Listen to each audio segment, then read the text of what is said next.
Justo lo tenemos a Leopoldo Moro. Bueno, gracias Leopoldo por esperarnos. Bueno, fresquito esto, No, por ¿sí? favor. Lo de las autopistas. ¿Lo querés contar vos o no? Vos lo denunciaste junto con Tailade. Bueno, vamos a tratar de hacer una Sí, síntesis. a ver. Eh, Autopista del Sol, como todos sabemos, pertenecía a la familia Macri, Exacto. a Mauricio Macri, en sociedad con una empresa española, Alberdi se llamaba la empresa. Pocos días antes de que asumiera Macri, ya estaba electo presidente, a esta empresa española se le ocurre hacer un reclamo al Estado argentino a través del CIADI por $1.000 millones. Repito, $1.000 millones. ¿Qué reclamaban? Un supuesto atraso tarifario, que decían que los había dañado en sus ingresos, y entonces querían que los indemnizaran. ¿Qué hace Macri cuando asume? A los pocos días, 3, 4 días, dice no, hay que pactar con esta gente para que levante el juicio. Le vamos a pagar $500 millones. Y además le vamos a extender la concesión, o sea, se la estaba extendiendo él mismo, estaba cobrando él mismo $500 millones, que se lo habrán repartido con la empresa española, y vamos a hacer una nueva concesión. Entre ellos, bueno, vamos a levantar la disposición que establecía que cuando un automóvil esperaba más de 1 minuto, 2 minutos, podía pasar gratis. En fin, una serie de ventajas. Y además, por supuesto, en ese periodo, en ese interín, aumentó descomunalmente, como lo sabemos todos, las tarifas de peajes. Entonces, después de que hizo todo eso, los valores de la empresa de Macri y de estos españoles crecieron en la bolsa enormemente. Y la vendió. Y entonces, cuando crecieron enormemente, se embolsó los 500 millones o la mitad o lo que le haya correspondido a Macri y su empresa. Como la empresa se había valorizado extraordinariamente, vendió su parte. O sea que hizo 2 negocios a expensa de los argentinos. Tremendo. Ahora, Leopoldo, te llamamos por un montón de cosas. Es un gusto hablar siempre contigo. Y hace mucho no hablábamos, es cierto. ¿Hasta dónde estás sorprendido con esta causa del espionaje? Eso por un lado. ¿Y qué es lo que llevaban y traían toda esta manga, yo dije, de tarambanas, cachivaches y demás en todos estos mensajes de WhatsApp en la banda de Super Mario Bros? No, mira, a ver, es la banda de Macri. Tenía esa denominación Super Mario Bros, que es grotesca o qué sé yo, ridícula, como vos la quieras llamar, pero es la banda de Macri. Y es algo más que la banda de Macri, no es un grupo de cuentapropistas que hacían negocios para ellos, no es un grupo de espontáneos que se le ocurrió hacer espionaje. Acá hubo una decisión política en diciembre del 2015 que fue instalar en el Estado una estructura de espionaje, de persecución política y de extorsión que tuvo, por supuesto, como eje, como centro a la AFI, los recursos de la AFI, por supuesto, lo primero que hizo Macri fue restablecer los fondos reservados, porque tenía que pagar todas estas tareas de espionaje y que nadie se diera cuenta. Utilizaron los micrófonos de la AFI, los autos de la AFI, el poder de la AFI, las credenciales de la AFI, todo lo que te da hacer estas cosas desde el Estado. Una cosa es un delincuente común que está al margen del Estado, otra cosa es cuando el Estado comete delitos. Tiene una impunidad, o ellos creen que tiene una impunidad diferente. Además, habían metido también un grupo de tareas en la FIP que hacía espionaje fiscal, sí, otro en la UIF que hacía espionaje bancario. Es todo un sistema. Leopoldo, ¿hasta dónde llega esto? ¿Por qué montaron ese...? ¿Hasta dónde llega? ¿O en dónde empieza todo esto? Ya, esto sin lugar a dudas llega a Macri. ¿Por qué llega a Macri? Primero por una razón funcional. El presidente de la nación, sea Macri o el que se llame, tiene la conducción directa de la CIDE o de la AFI en el pasado, o de la AFI en el presente. No hay un ministro en el medio, nada que se le parezca. En segundo lugar, 2 eslabones importantes de esta cadena de espionaje eran: uno, esta directora de documentación que estaba a unos metros del despacho de Macri, y otro, nada más y nada menos que el secretario privado de Macri, que eran lo que transmitían... Martinengo y Nieto, ¿no? ¿Eh? Martinengo y Nieto, perdón que te interrumpa para ponerle apellido y que la gente se ubique. Perfecto.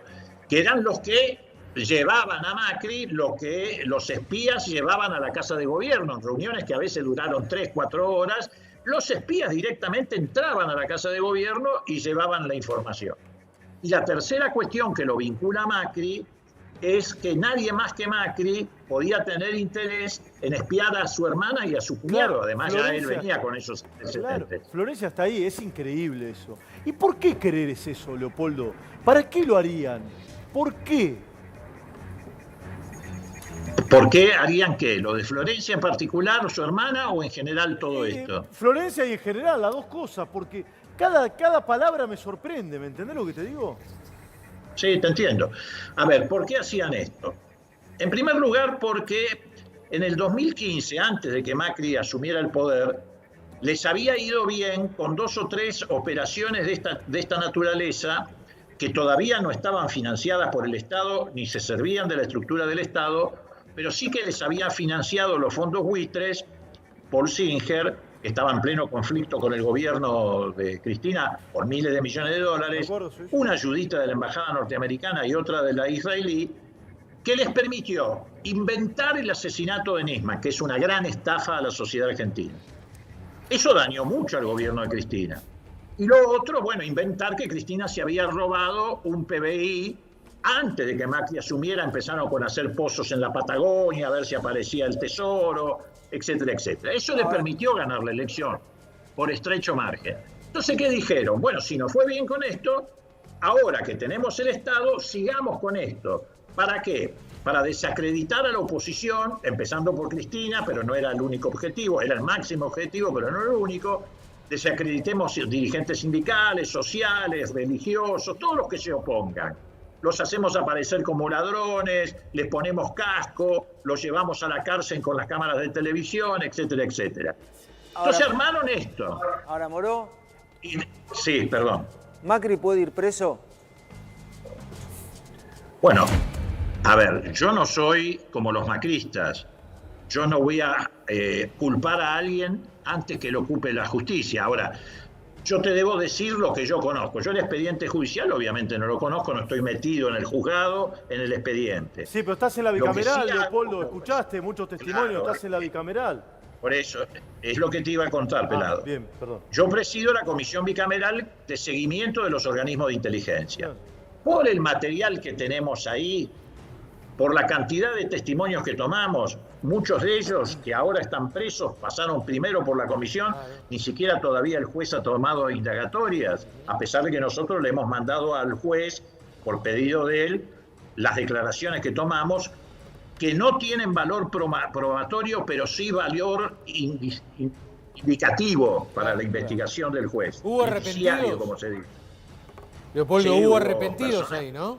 Hubo arrepentidos que dijeron... Más que arrepentido, sí, no, hubo gente que para sacarse de encima su responsabilidad contó cómo funcionaba hacia arriba la cadena de mando. Contaron cosas increíbles. Algunos de ellos contaron cómo habían seguido periodistas y dirigentes políticos. Claro que dicen que lo hacían por órdenes, se escudaban en el principio de obediencia debida. Otros contaron más, por ejemplo, cómo Magdalani, cuando se descubrió el espionaje a Cristina y el espionaje en el Patria, ordenó armar con fechas antedatadas un expediente para cubrir el espionaje que habían hecho y mentirle a un juez. Claro, por esa causa, no, contaron muchas cosas. La del expediente Patria, hay mucho. La del expediente Patria por la cual está detenida Nieto. Claro. Sí, pues hay mucho, es medio técnico. Alan Ruiz. Alan Ruiz. Nieto está libre. Alan Ruiz, es el primer detenido. Digamos, porque son una maraña de causas, Moró, no es una sola. La más importante, y llega al fútbol, claro. ¿No, Leopoldo? Sí.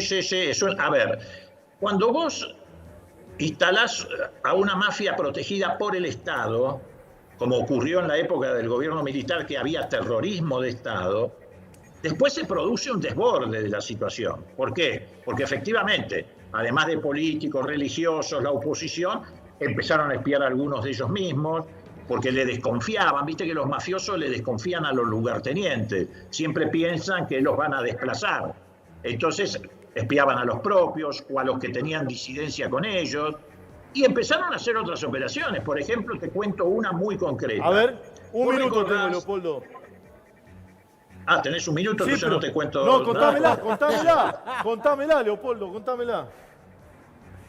¿Vos te acordás en La Pampa que le hicieron una operación al senador Marino, que era de Cambiemos? Sí, claramente. Le metieron una denuncia por abuso sexual con una persona que había estado en la Escuela Nacional de Inteligencia. Sí, sí. Lo sacaron de la cancha como candidato a gobernador. ¿Por qué? Porque competía con McAllister, que era el candidato de Macri. Sí. Ahora, ¿por qué esto? Porque arriba representa, en términos futbolísticos, a los hijos de McAllister. Claro, exactamente, Alexis McAllister. Sí. Exactamente. A los tres. Entonces, claro, entonces empiezan a hacer negocios de ese tipo. Sí, Leopoldo. Hasta se metieron con Messi. Sí, se lo me fue el siguieron. programa, Leopoldo. Es para hacer un programa entero con vos. Se me fue el programa. Te pido recontra mil disculpas. Me encanta hablar No, con vos. al lo sabes. contrario. Gracias, Moro querido. Bueno. Gracias. El diputado Gracias, que nacional les vaya del muy Frente de bien, Todos, sí, Leopoldo Moro, que es el titular de la Comisión Bicameral de Control de los Organismos de Inteligencia. ¿Qué día, mamita? ¿Qué día? ¿Querés la posta? ¿Querés la posta o no?